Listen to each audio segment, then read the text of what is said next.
baju adat. Adat apa namanya? Melayu. Melayu. Ntar saya masuk. Adat Melayu. Harganya bervariasi tergantung aksesorisnya. Ya, ini belakang. Itu adat Melayu. Foto. Oh ya. Di panggung situ. Ini dia Istana Maimun di Medan. Jam berkunjung jam 8 sampai jam 18 setiap hari. Kita masuk ke Istana Maimun.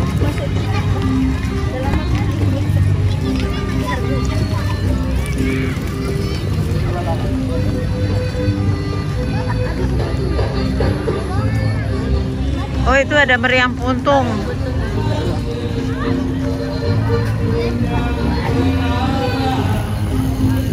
Bu Linda orang Medan, bagaimana punya Istana Maimun?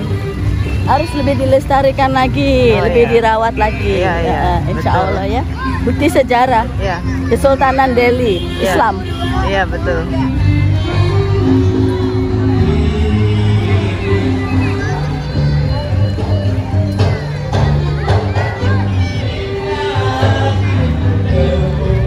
Perasa di sini ada foto baju adat ya?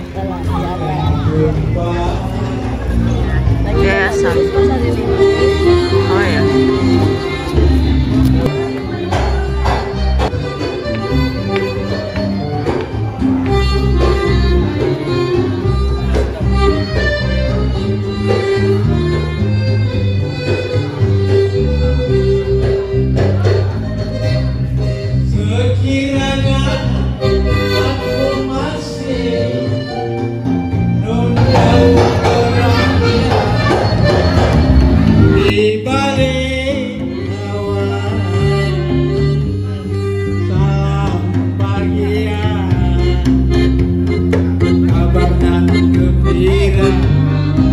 Dari kerajaan Malaysia juga datang ke sini, Dr. Rosi. Gimana? Dari kerajaan Malaysia juga ke sini. Oh iya, Karena dia serumpun. betul.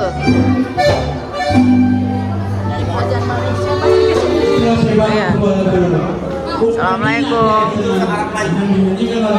Jadi tulisan Arab Melayu gundul inilah dulu yang dikenal dalam masa pemerintahan Delhi sebagai kata tulisan pengantar untuk di surat menyurat. Tulisan Arab Melayu. Dan ini lambang Kesultanan Delhi. Dan ini payung bendera untuk Sultan Delhi beserta kabinet. Kabinetnya. Kabinet. Jadi artinya masing-masing ini mewakili apa? Mewakili daripada simbol jabatannya. Tertata Ya, itu. macam Datu Adil, jabatannya sebagai salah satu Datu 4 suku Sultan Delhi ada simbol bendera dengan payungnya. Oh begitu. Iya, Sultan Delhi begitu juga. Raja Muda begitu juga. Tentu Laksmana, Tentu Temenggung begitu juga. Nama-nama gelar itu. Iya. Iya kan? Iya. Tentu Panglima Besar. Daripada tentara kiri kanan, setia usahanya. Daripada sekretaris saya ini dia, simbol. Sulit, Ya. kiri kanan. Jadi waktu masa dulu ini simbol-simbol ini digunakan dipakai apabila seperti misalnya ada pertemuan. Begitu naik bendera, berarti apa yang bendera dipakai? Simbol itulah ada orangnya. Di tempatannya. Dan simbol-simbol ini bang juga ada simbol gubernur-gubernurnya atau jabatan raja-rajanya, wilayahnya. Karena Sultan Delhi ini dulu memiliki ada 9 wilayah di bawahnya, yang salah satu dari 9 itu Sultan Delhi langsung. Dari 4 wilayah yang diketuai atau dikepalai kepala hukum. Nah, terus salah satunya Datuk. Kepala 10 kuta namanya 10 kuta. Nah, 10 kuta. Kalau 10 kuta berarti 12 kuta. 12 kampung. 12 kampung itu kan kepalanya Datuk. Ada juga yang 3 4 lagi itu ada di daerah utara Kota Medan. Ada di selatan Kota Medan seperti ada daerah Serdang Bedagai atau Bedagai yang namanya sekarang itu Serdang Bedagai, daerah Bedagai. Ada tebing tinggi.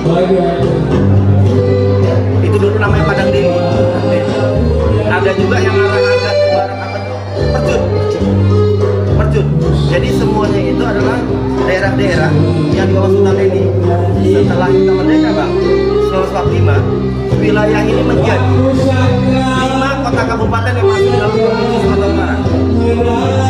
5 kota kabupaten. 5 kabupaten masuk dalam Provinsi Sumatera Utara. Dalam wilayah Sultan Delhi. Sultan Delhi.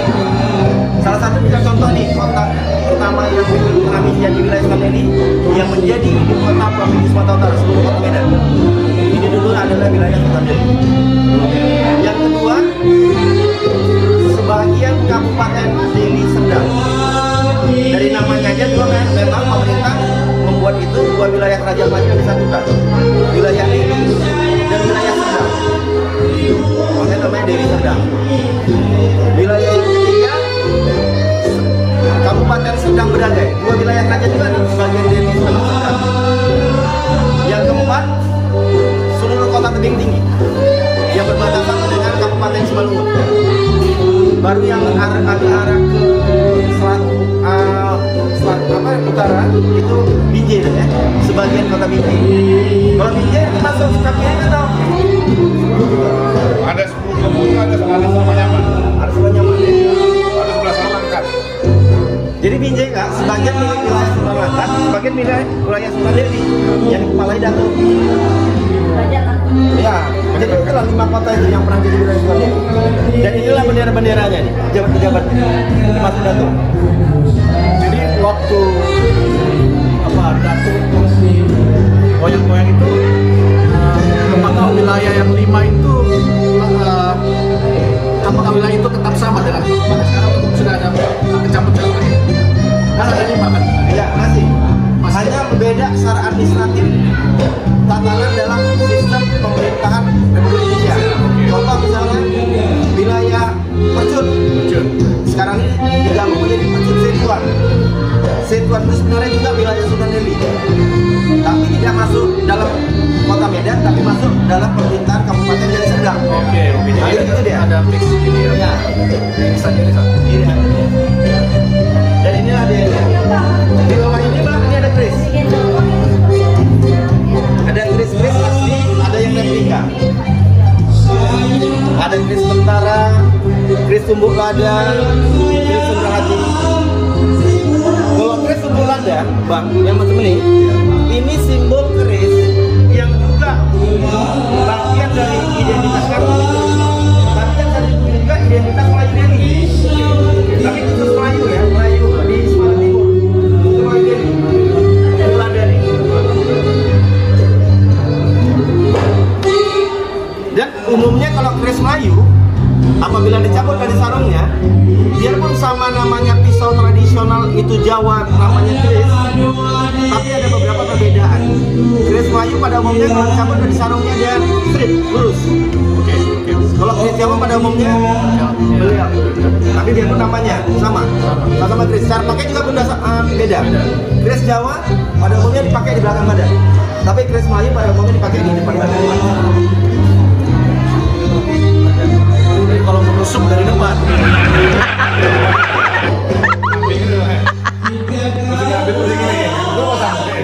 Ambil dari sini Pak. Jangan dulu ngobrol apa.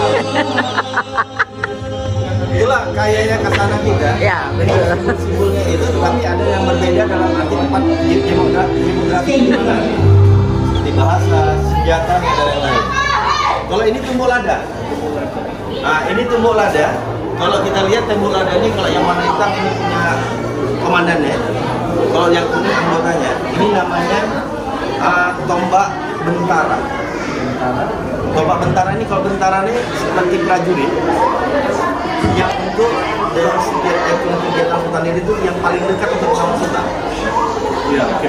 Inilah pas pampres. Ya, yang tangannya. Kalau yang aslinya biasanya pisau menusan itu ada di bawah. Jadi ini untuk menangkis, ini untuk menus. Oh, Kembali. Ya, bukan di sini ya yang di atas ya, tapi di bawah. Jadi yang di bawah ini untuk menus, tapi kalau ini dia yang untuk menangkis. Ya, seperti itu.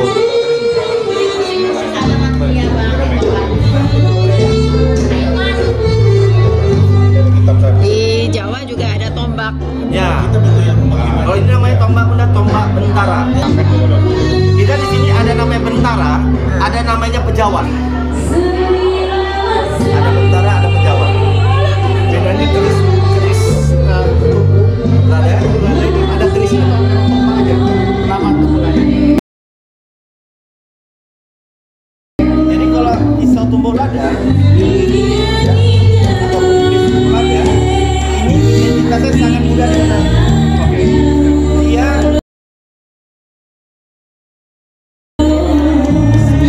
pisau yang tidak terlalu besar dan kecil, yang mempunyai kedudukan lebih kurang 8 derajat sebagai titik pusat dengan kepala yang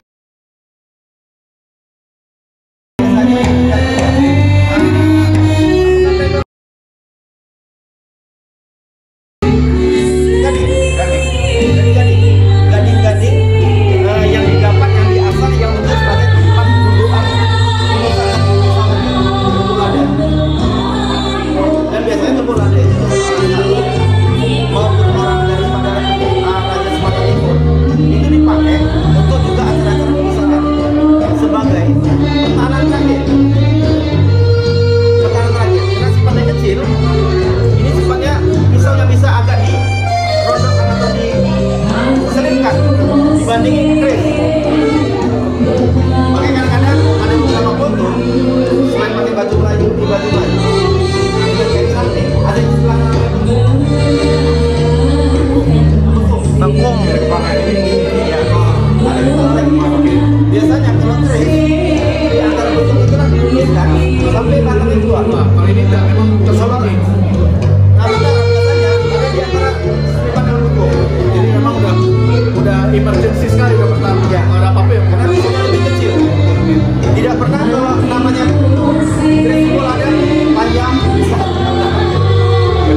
pendek. Kalau agak panjang seperti ini namanya alak, keris alak. Keris alam. Keris alak itu biasanya tidak diletakkan di pinggang, tapi macam di Gendong. macam di apa ya, anak bayi.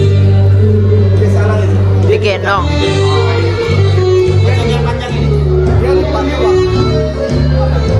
Keris alang ini biasanya dipakai suatu ada acara-acara kebesaran atau gelaran yang biasanya kelengkapan dari senjata yang dipakainya terdiri dari keris pinggang, keris alang yang di ininya, maupun pisau tumbuk lada yang disimpan sebagai ini. Dan pada umumnya kalau kita lihat foto, keris alang itu dipakai oleh suami Yang lima tadi bukan? Yang 5 orang, 5 personel tadi bukan? Yang salah satu itu. Kalau secara personil itu wilayah, tapi kalau sebagai jabat-jabatan raja itu ada 8. Ada 8 yang memegang sebagai raja. Wazir, dia nama sebut wazir. Wazir.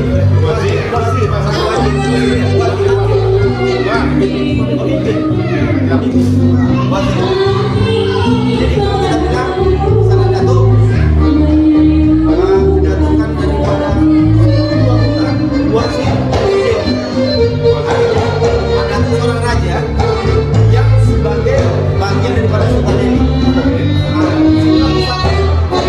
Macam provinsi Sumatera Utara, pusatnya ada di Indonesia.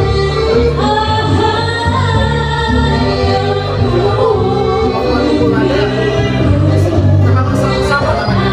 Beda. Ini kalau yang namanya bentara, tombak, bentara.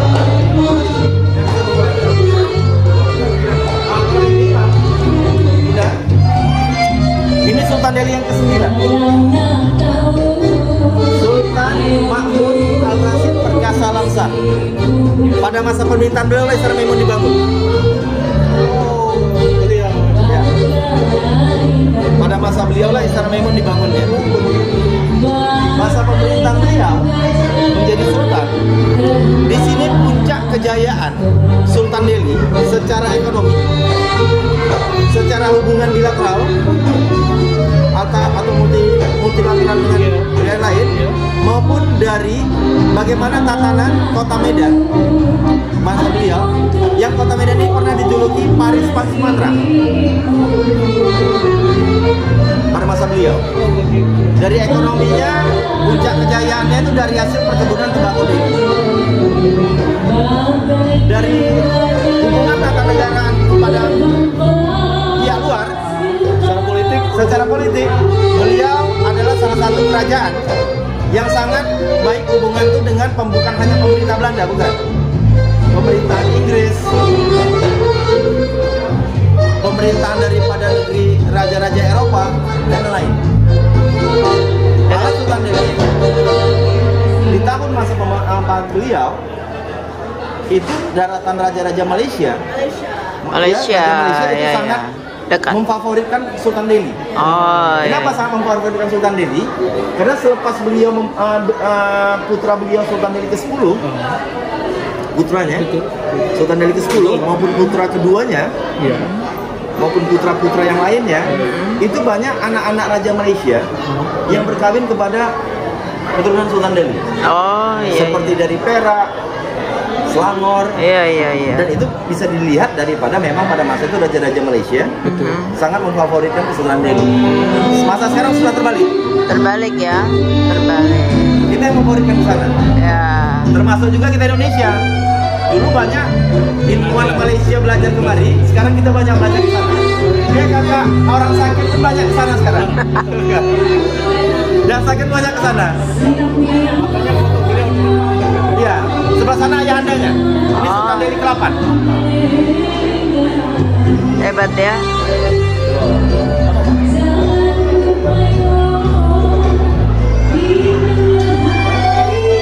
Ke-8.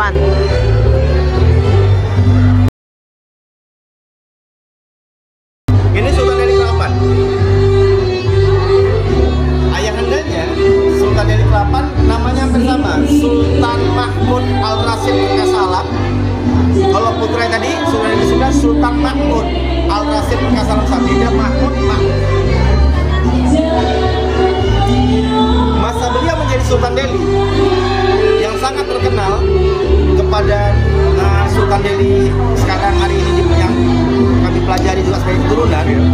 Beliau ini adalah perintis daripada bagaimana Sultan Delhi menerima, kalau kita bilang investor, menerima perjanjian traktat dengan bangsa-bangsa lain, khususnya pada masa dengan Kesultanan Siak, Riau dan lain-lain pada masa beliau. Dan kemudian diteruskan oleh putra beliau merealisasikan investasi dalam bentuk infrastruktur dan sebagainya. Kalau zaman sekarang ibarat masa Pak SBY merencanakan, Pak Jokowi yang eksekusi. Ini masa sekarang ini. Saya suka ini. Saya suka kalau begini. Karena beliau yang meletakkan fondasi-fondasi itu. Dan pada masa beliau menjadi Sultan Delhi, ada satu catatan tertulis pada masa itu Sultan Delhi itu masih beribu kota Labuan Delhi. Yang istananya, yang masjidnya, yang juga sudah tertata, yang Masjid Osmani, yang begitu megahnya pada masa itu. Digantikan dengan putranya, Ditarik ke sini. pindah ke tengah-tengah kota Medan ya, dengan membangun dan masjid daripada Raya Mansur yang lebih megah yang dibangun. Jadi ini memang pada masa itu dua sultan, 8, 9, yang mana adalah sultan-sultan yang meletakkan fondasi-fondasi untuk bagaimana sultan ini lebih terekspos dan terkenal. Kalau boleh dibilang beliau adalah pendiri kota Medan. Oke, kalau bicara pendiri kota Medan, dalam kalau kita buka di medsos, itu ada dikenal namanya Patimpus. Yang tadi. Karo tadi. Iya, pendiri ya kota Medan. Karo ya beliau. Orang Karo. Tetapi dalam perjalanannya Yang sebagai daripada meletakkan fondasi peradaban, peradaban. artinya ada yang Peradaban dipimpin, modern. ada yang memimpin, Iya. itu Sultan Sultan Delhi yang pertama sampai artinya Sultan Delhi yang hari ini. Sultan Sultan Delhi, Sultan Delhi. Tadi abang bilang kan beliau di Labuan Delhi. Nah, artinya sempat dari sini pindah ke sana balik. Pindah-pindah, Sultan Delhi pindah-pindah, Bang. Oh, seperti Jogja juga. Ya. Jadi Sultan Delhi pertama, Kerajaan Delhi ini terbangun dari tempat kita berdiri. Tapi masih sederhana. Arah selatan kota Medan, berarti ke sana. Itu ada namanya Delhi Tua. Makanya disebut namanya Delhi Tua. Kenapa ada tua? Karena disitulah makam Sultan Delhi pertama. Disitulah peradaban Sultan Delhi terbangun dan hancurnya peradaban Kerajaan Aru. Namanya tadi Delhi apa? Delhi Tua. Tua. Delhi Tua. Tua. Tua. tua, old. Old Delhi Tua. Oke. Dari Delhi Tua, Sultan Delhi kedua turun ke bawah. Ke bawah. Sebagian daerah ini yang sebelum jadi Istana Maimun. Tapi di area sini juga. Area sini. Makamnya ada di jalan namanya Raden Saleh. Sultan Delhi ketiga turun lagi ke bawah. Itulah kalau Sultan Delhi ketiga daerah Brayat. Brayat, Pulau Brayat namanya. Sultan Delhi keempat ada wilayah namanya Kampung Besar. Kalau kita singkat Kombes. Sultan Delhi kelima 678 Labuan Delhi. Sultan Delhi 9, 10 sampai sekarang inilah tengah-tengah kota Medan. Jadi perjalanan Patira Sultan Delhi itu bisa ditelusuri dari sejarah yang tertulis, dari makam yang masih ada, dan dari peninggalan-peninggalan daripada peradabannya, tentu termasuk nasab-nasab Sultan Delhi. Artinya nasab Sultan Delhi di sini tuh banyak tinggal di sini. Oh, Dan sini ibarat macam kita nih. iya, zuriat. Kalau Sultan Delhi itu pindah nanti suatu hari entah kemana, pasti nasab yang kita yang ini dari Sultan Delhi ke-9 pasti banyak di sini. Seperti juga yang sebelumnya yang tadi yang saya ceritakan tadi. Itu sampai sekarang masih ada. Jadi dari 8, 9 kita ke 10. Ini Sultan Delhi ke-10. Berapa kilometer Bang, dari sana yang 8, 9, 10. Dari Delhi Tua kemari itu bisa dibilang 17 sampai 21 kilo. Oh, kalau yang dari beliau? Labuhan Delhi kalau dari sini sekitar 15 sampai 20. Itu di tengah berarti Medan? Uniknya kalau abang buka Google Maps, Istana Maimun ini dibangun Sultan Delhi ke-9 di antara titik Tengah-tengah kelihatan. di antara titik tengah yang dibangunnya yang tempat ayahnya menjadi ibu kota Labuan Delhi, dan tidak lupa juga yang dibangun nenek moyangnya di Delhi Tua. Makanya kalau kita mau ke Delhi Tua, keluar pagar istana belok kanan terus saja, tidak ada belok-belok sampai. Kalau mau ke Labuan Delhi belok kiri terus saja sampai kita di Labuan Delhi. Terus nggak ada belok-belok gitu. Dan ya Google lihat tengah. Futuristik ya, Iya, futuristik. pemikirannya beliau. Iya, ini Sultan Delhi ke-10.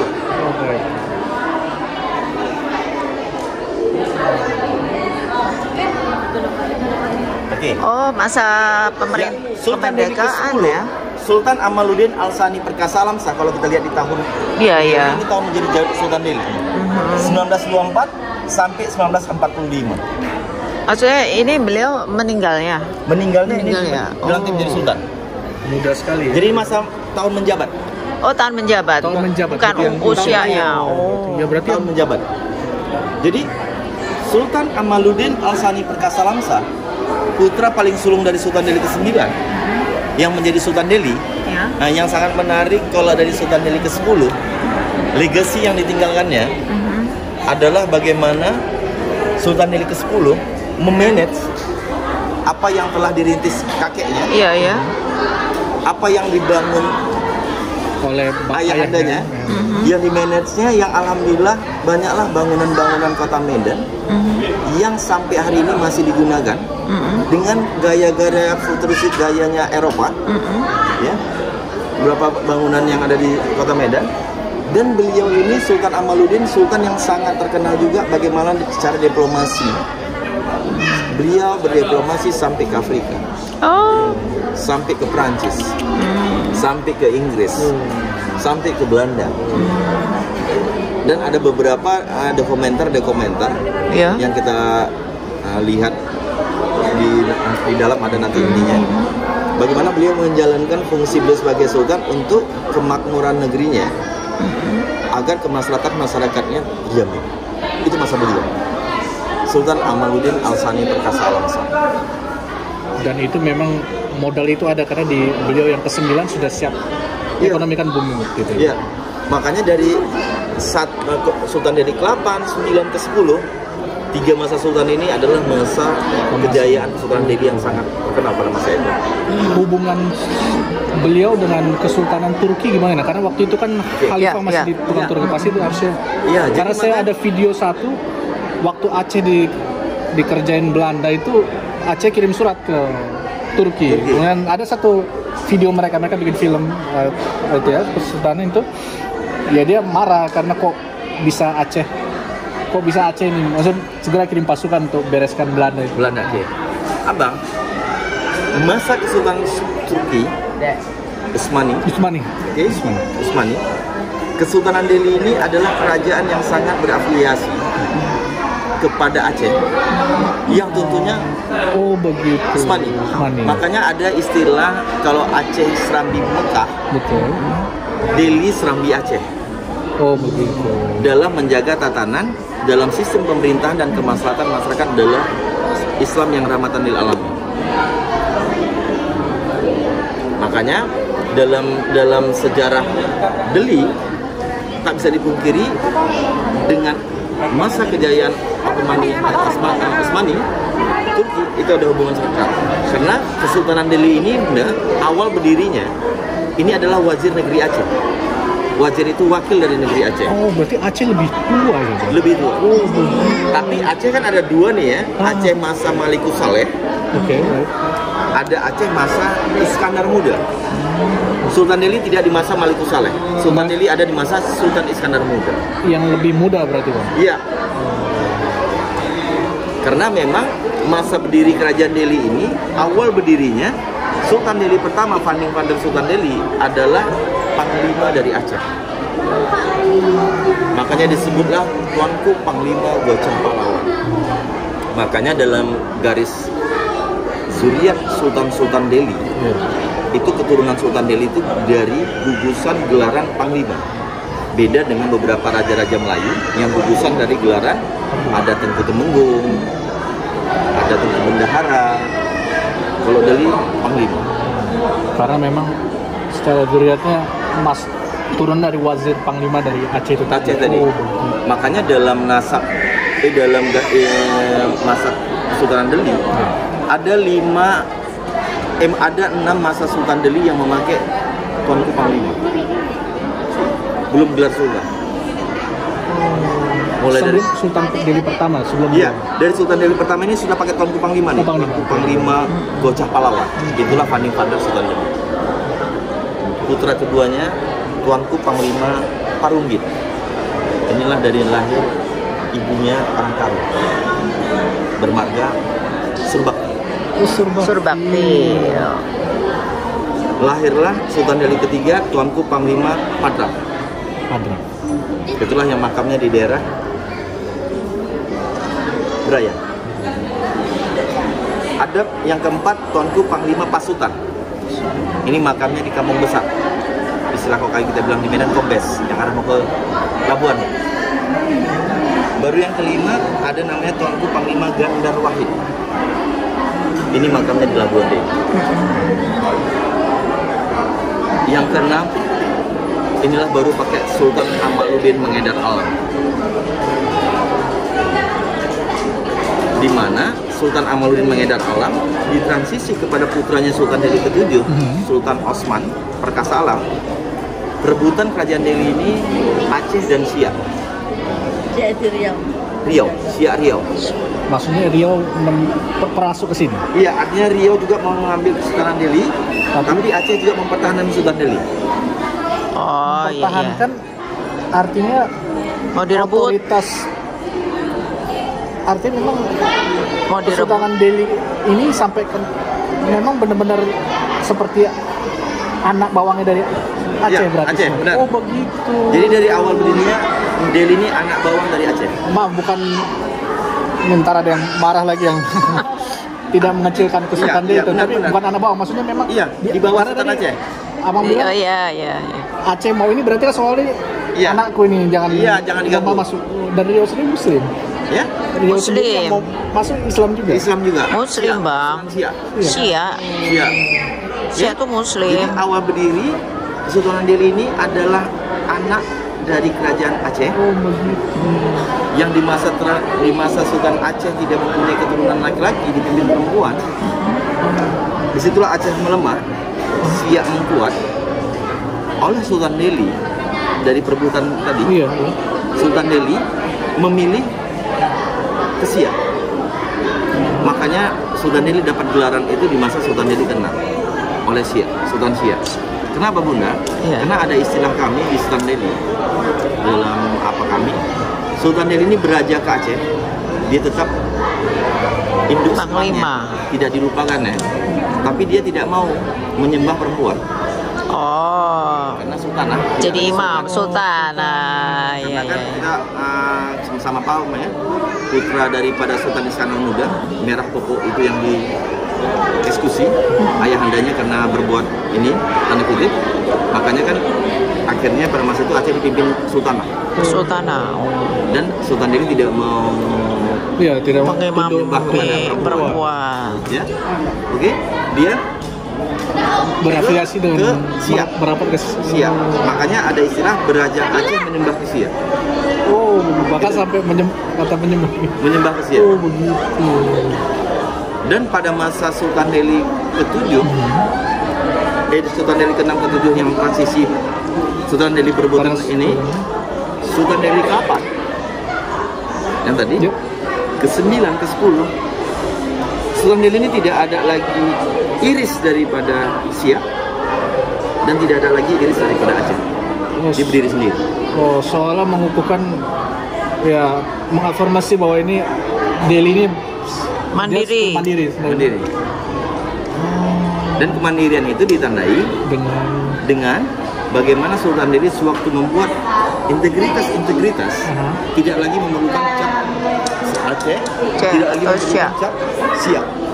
Berarti dari mulai ke berapa bang ada cap dari itu tidak, jadi artinya sebelumnya pasti ada cap Pasti ada cap, Pasti. pasti ada cap Aceh atau cap Siak. tadi ke berapa ke 6 ya Ke-6, antara ke-6 ke-7 itulah masa lari ke Siak. Makanya setelah 8, 9, 10 bagaimana Sultan Delhi setelah berdiri tidak lagi menjadi bagian wilayah di bawah Aceh maupun Siak yang sangat baik dalam menjaga hubungan dalam mempertahankan Delhi. tanpa menyinggung perasaan kedua belah pihak. Ya. Berarti hubungan Dan pada masa itu raja-raja Malaysia, mohon maaf ya, pada masa itu kerajaan yang sangat mengapakan Delhi, yang ditandai beberapa daripada putri-putri raja Malaysia itu dikawinkan dengan Sultan Delhi. Contohnya sebagai Ini dari Malaysia. ini adalah permaisuri Sultan Delhi 10. Permaisuri Sultan Delhi 10 ini bernama Permaisuri Raja Khadijah. Beliau ini putri dari anak Sultan Perak yang ke-26. Sultan daripada Muhammad Shah II. Jadi Sultan Muhammad Shah II itu punya istri Itu yang menjuntai berlian dari lantung. daripada Maisuri Khadijah. Iya, semua. Beliau ini sangat sedih karena semasa beliau menjadi permaisuri, masa itu Kesultanan Delhi masih secara monarki kerajaan berdaulat di negerinya,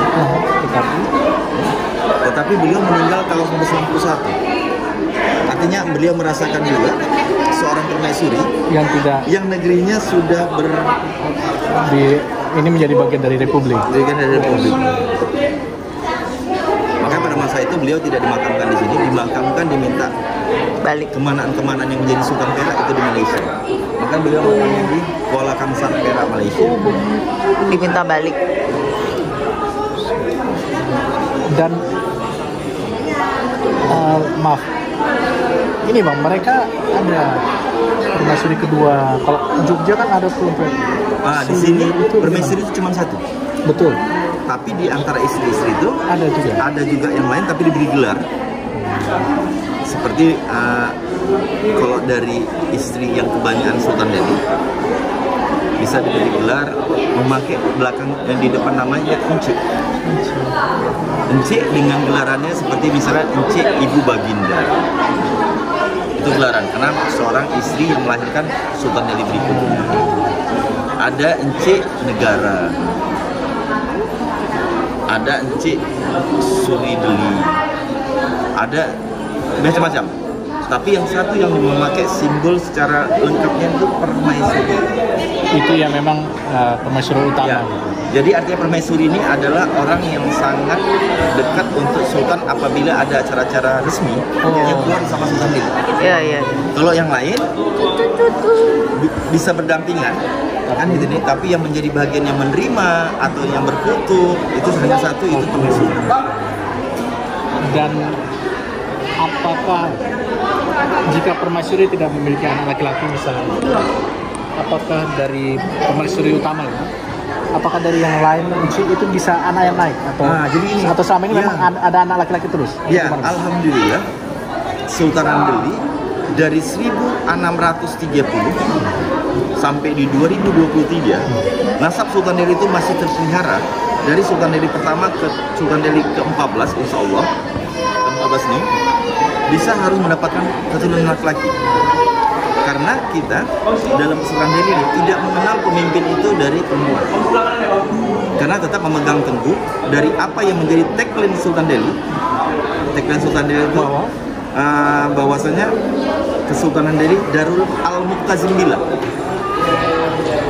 Jadi kalau macam Brunei Darussalam, kalau kita Al-Muqtazim Billah. Yang artinya terjaga dan dipelihara Allah. Itu bagian daripada kafilah itu laki-laki. Iya, makanya dalam Sultan Delhi itu kalau pihak anak perempuan sekalipun yang paling sulung, dia tidak bisa menjadi Sultan Delhi. Yang bisa menjadi Sultan Delhi anak laki-laki tertua. Tidak seharusnya.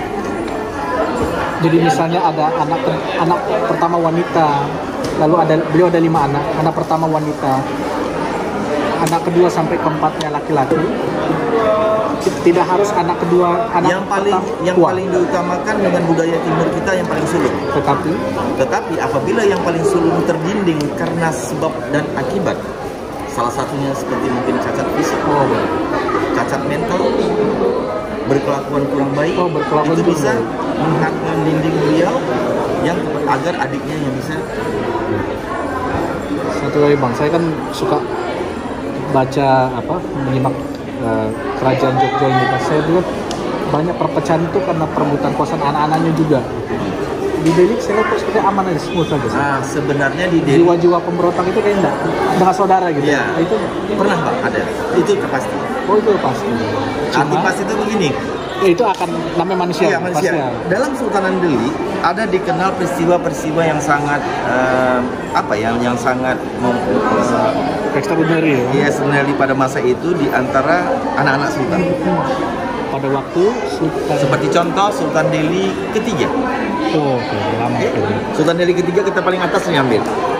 Pada masa Sultan Delhi ketiga mangkat atau meninggal, putra sulungnya ada, tapi tidak bisa jadi Sultan Delhi.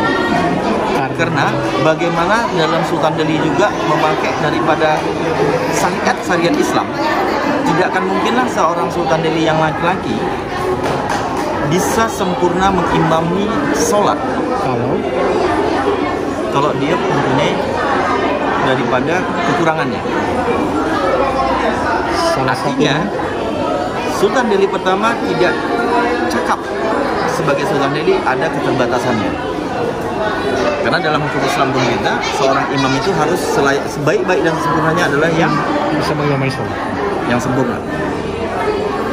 Masa itu Sultan Delhi pertama yang tidak bisa jadi Sultan Delhi seharusnya kan digantikan Sultan Delhi, adiknya yang nomor 2. Tapi ini dia diterima oleh adiknya yang paling kecil. Maka terjadi perseteruan antara anak-anak sultan. Tapi masih dalam satu ibu ya, Bang, ya? Beda ibu. Beda. Oh, ini yang memang saya berarti itu yang jadi masalah. Kalau udah beda ibu itu udah Beda ibu. itu yang jadi masalah. Alhamdulillah Nah. pada masa itu sebelum terjadi perang yang sangat besar, perpecahan di dua kubu di keluarga istana dimusyawarahkanlah oleh Datuk 4 suku seperti Datuk Adil. Sewaktu dari musyawarah itu keluarlah satu musyawarah yang mufakat bahwa si abang yang paling sulung yang tak bisa jadi Sultan Delhi diberi tetap sebuah wilayah yang lebih kecil. Itulah daerahnya namanya kakak Metar Gilat Delhi. Itulah daerahnya Labuhan Delhi dan Lawan. Yang paling sulung tadi yang dihargai karena dia tidak cakap jadi seorang pemimpin. kan gitu ya. Wilayahnya cuma situ. Oke. Yang nomor 2 melanjutkan dari garis terang Sultan Delhi dari yang pertama, kedua, Oke. dan ketiga. Baik. Itulah sampai hari ini Iya. nasabnya.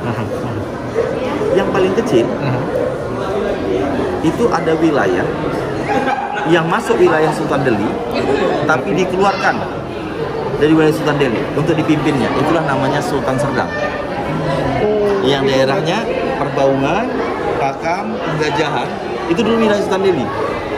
Itu putra dari Sultan Delhi ketiga. Ketiga. Putranya ya. Iya. Dari beda ibu. Iya, makanya kalau ditengok peta Raja-Raja Sumatera Timur, selain Sultan Delhi kan ada Langkat, Asahan, Serdang, Waluh, Bilah, Panai. Wilayah Sultan Serdang itu di tengah-tengah wilayah Sultan Delhi. Dia tidak bisa besar ke timur, tidak bisa besar ke barat, tidak bisa ke utara. Dia tengah-tengahnya. Wilayah Sultan Delhi, Serdang, lompat Sultan Delhi lagi. Bagus, itu secara politik. Iya. Makanya Dia kalau saya bilang secara orang-orang futuristik. ya, Orang-orang zaman dulu. sangat bijak. Bijak. Betul. Dalam musyawarah mufakat. Iya, iya, iya, iya. Betul, Di sini kan gitu deh. betul. Dan Menyelesaikan secara tidak masalah. langsung, wilayah itu tidak akan berkembang. Iya. Iya, karena anda di wilayah saya sebenarnya gitu. Iya, benar. Dan hebatnya pun sampai sekarang pun Sultanan Serdang masih ada sebelum Masih ada. se- Makanya kalau Sultan Serdang sekarang dengan Sultan Delhi sekarang dituturkan beliau Pakcik dari Sultan Delhi sekarang. Jadi macam mirip Kerajaan Mataram yang pecah, Iya, iya. kan? Jogja, Surakarta, Mangkunegaran kan itu ini. Solo. Betul, betul. Tapi di Makassar di apa Serdang pada masa itu diletakkanlah dia di situ. Yang akhirnya alhamdulillah tidak terjadi konflik berketerusan. Itu salah satu contoh. Karena yang paling kecil inilah yang menjadi Sultan Serdang. Namanya jadi founding father Sultan Serdang pertama itu Tuanku Umar, putra daripada Ibni Tuanku Panglima Padra, Sultan Delhi ketiga. Jadi sampai ke Sultan Delhi keempat atau kelima bang masih pakai panglima?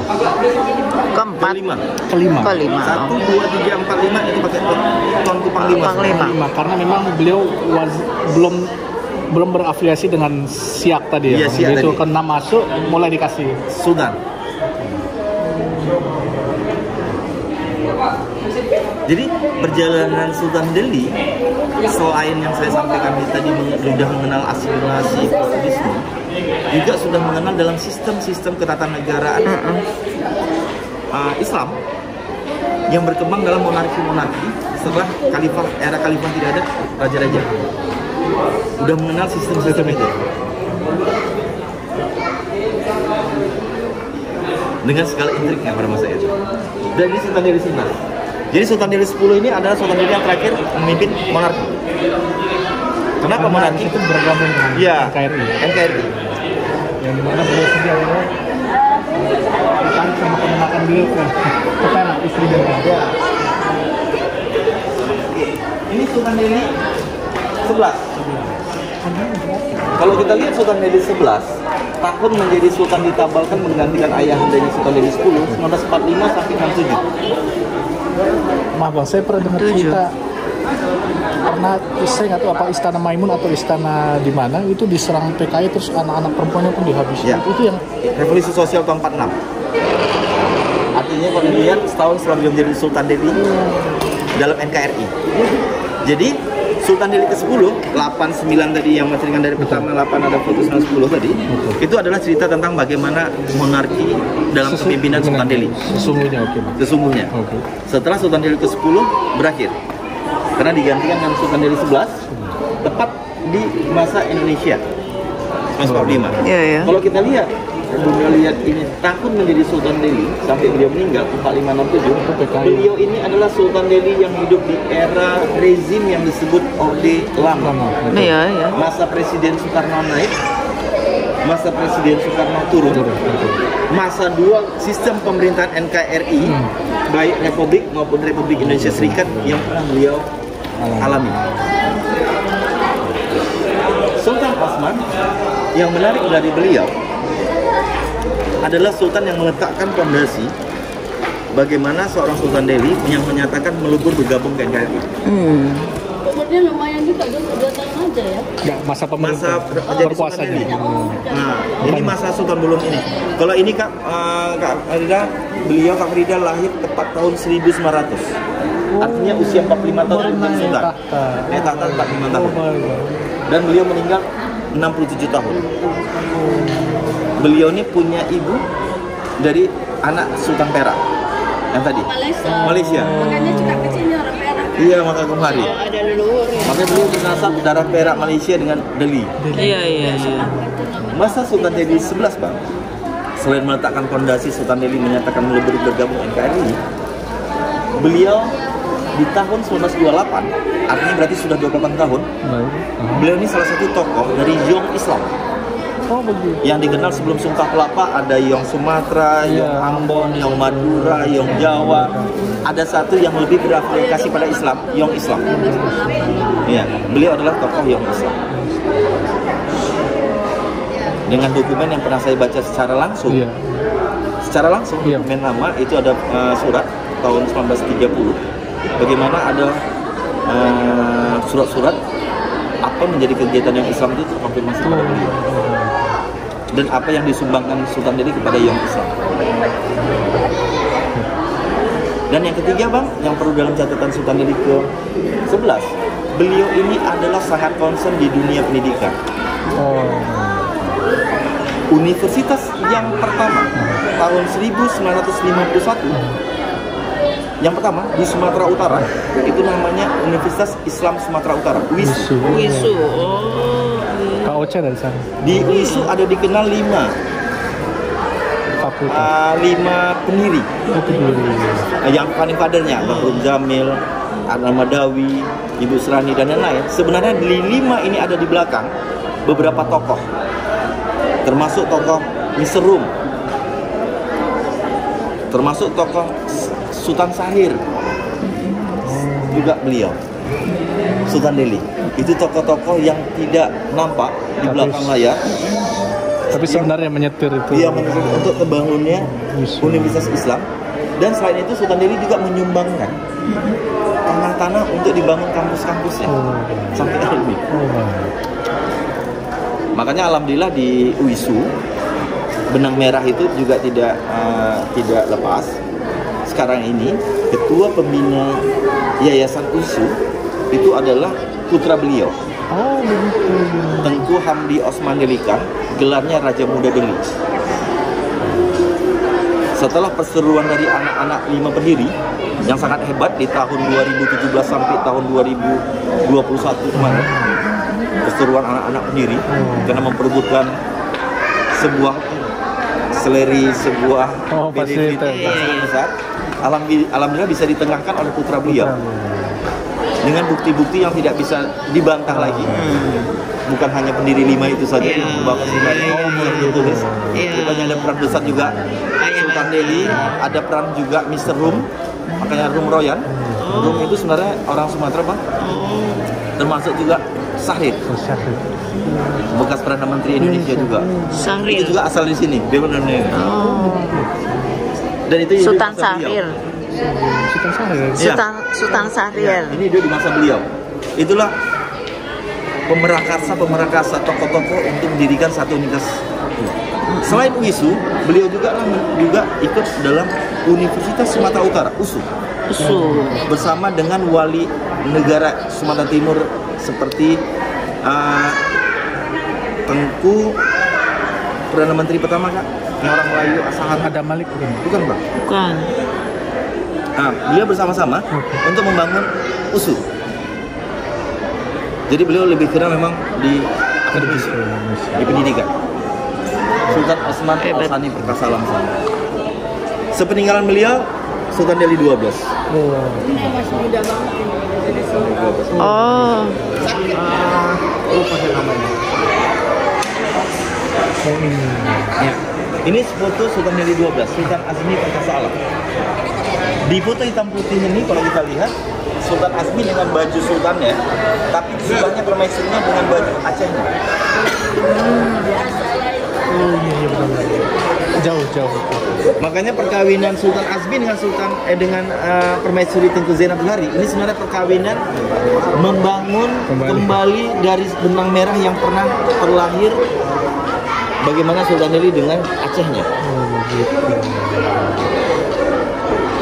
Dan kalau kita lihat Bang, kita lihat Sultan Delhi 12 adalah Sultan Delhi di era NKRI sama dengan ayahandanya tadi. Kalau ayahandanya Orde Lama ini udah baru persis jatuh. 67 Soeharto naik, 98 Soeharto turun. Artinya jalan benang merah antara bagaimana perubahan dinamika politik dan tatanan kenegaraan masa Sultan Delhi 10 monarki, masa Sultan Delhi 11 Orde Lama, masa Sultan Delhi 12 Orde Baru. Ada jalannya selalu ya. Ya, seperti sejalan.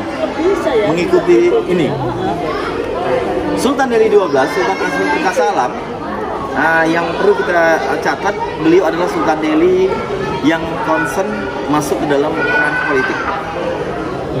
Untuk menjaga survivalnya Sultan Delhi.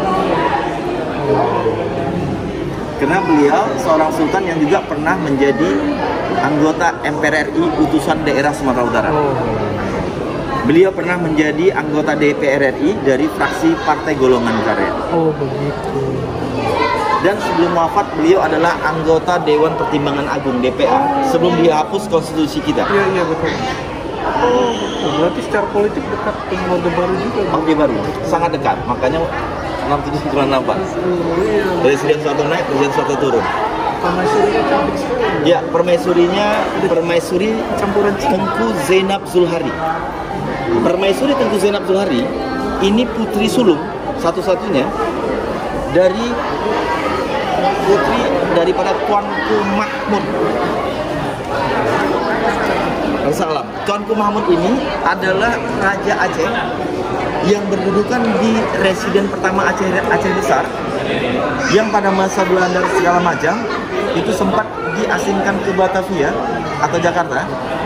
Makamnya lah baru setahun yang lalu diperbaiki Pak Anies Baswedan di Aceh, di Jakarta. Apa tuh suara Aceh Pak Anies itu? Diperbaiki Pak Anies.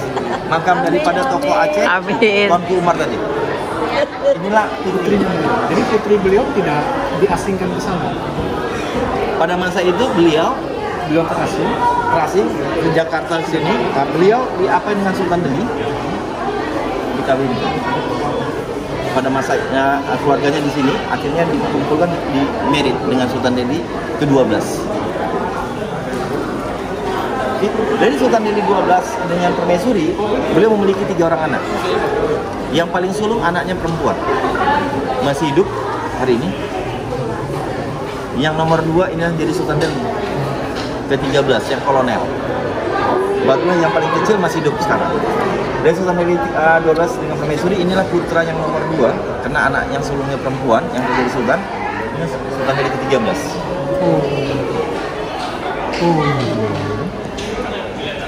Anumerta. Sultan Delhi 13 Bunda, Kolonel Anumerta Sultan Ottoman Mahmud Perkasa Alam, sangat panjang namanya berserta gelar.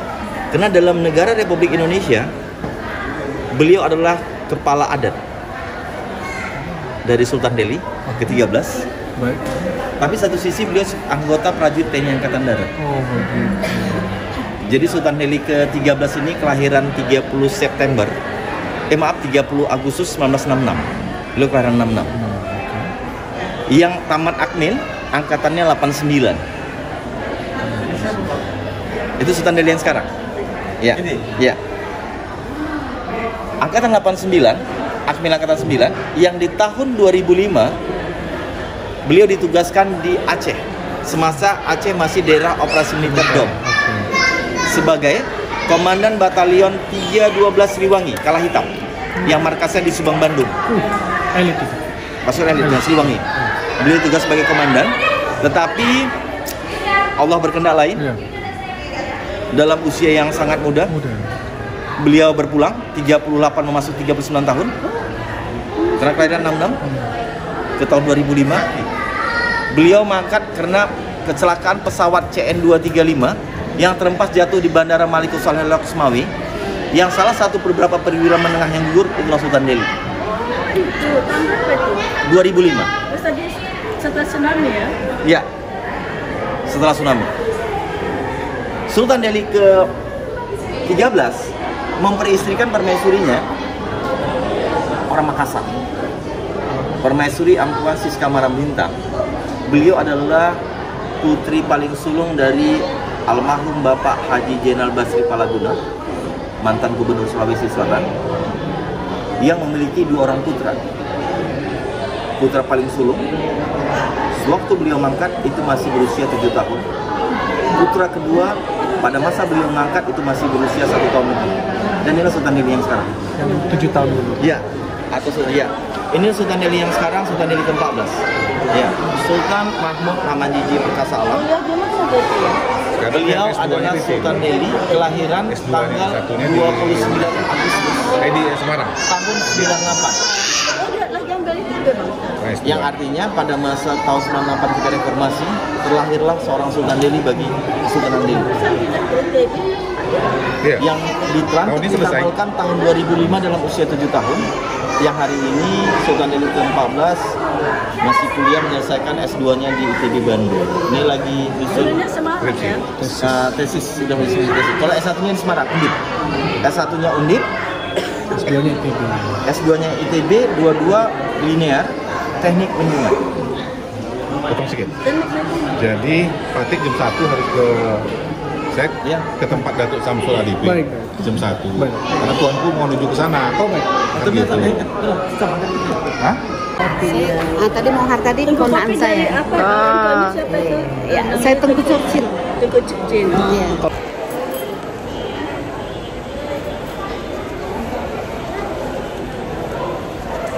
Bagus ya.